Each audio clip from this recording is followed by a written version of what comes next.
في احسن من الواحد يكون في عنده تصميم على تجاوز اي حاجه عنده اياها. يعني العرض اللي شفناه هو الفوق المحترف، وبيدخل الفتحه والقلب والبسمه لكل الناس، وهيدا بعتقد اهم علاج لحاله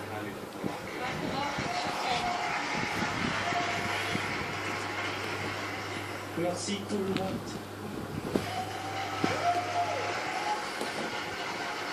بدي اختصر اللي عم بيصير باني انا شايفه انسان بياخذ العقل، شخصيته، جماله، بريزانس، حضوره. حبيتك. شكرا لله.